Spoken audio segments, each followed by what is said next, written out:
আসসালামু আলাইকুম ওয়া রাহমাতুল্লাহি তাআলা ওয়া বারাকাতুহু। আলহামদুলিল্লাহ, আজকে অনেক ভালো লাগতেছে যে আমরা মদিনায় মা বাবাকে নিয়ে উমরা হজে যাওয়ার জন্য নিয়ত করেছিলাম। আল্লাহ পাক কবুল করেছে, আমরা যাচ্ছি।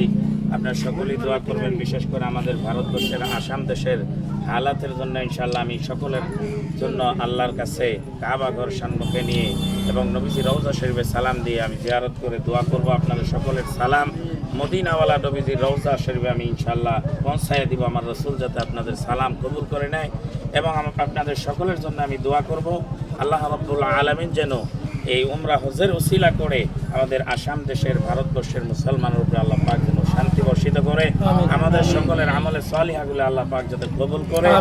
আমাদের জন্য আপনারা সকলেই দোয়া করবেন আল্লাহ পাক যেন উমরা হজ কবুল করে, হজের আরকানগুলি যাতে আসান করে দেয়। এখানে বলে আমি আমার পুত্র আলোচনা আমি সমাপ্ত করেছি। ওয়া আখিরি দাওয়ানা আলহামদুলিল্লাহি রাব্বিল আলামিন।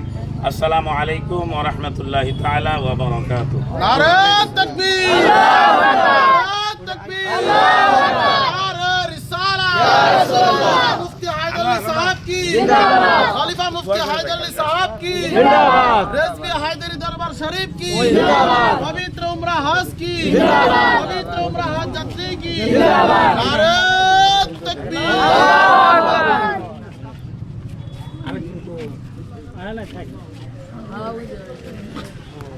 আমরা সবাই এইভাবে একটু দোয়া করে যাই, তারপরে ইনশাআল্লাহ বাসে উঠবো। কি কয়জন যাবো ওই কয়জন উঠবো, বাকি দিন আমরা গেলে আমরা দোয়া করবো ইনশাআল্লাহ। আল্লাহুম্মা আমিন। রব্বানা যালামনা আনফুসানা ওয়া ইন লাম তাগফির লানা ওয়া তারহামনা লানাকুনান্না মিনাল খাসিরিন। রব্বানা আতিনা ফিদ দুনিয়া হাসানা ওয়া ফিল আখিরাতি হাসানাতাও ওয়া কিনা আযাবান নার। রব্বুল আলামিন, আল্লাহ মা বাবাকে নিয়ে আমাদের গ্রুপে মাওলা হায় আল্লাহ 48 জন হজ যাত্রী আছে, তার মধ্যে আমার গ্রুপে মাওলা 6 জন হজ যাত্রী আছে, এখানে 5 জন আছি। আল্লাহ আমাদের উমরা হজকে তুমি কবুল করো, হজের আরকানগুলি কবুল করো। আল্লাহ যিনারা সহযোগিতা করেছে, যিনারা সাথ দিয়েছে, এখন পর্যন্ত দাঁড়ায় আছে, আল্লাহ ইনাদের সালাম তুমি মাওলা নবীজির রওজায় কবুল করো। আল্লাহ ইনাদের সকল সমস্যা তুমি দূর করে দাও, আমাদের আসাম দেশের সমস্ত সমস্যাগুলি দূর করে দাও। আসাম দেশের মসজিদ মাদ্রাসাগুলি হেফাজত করো।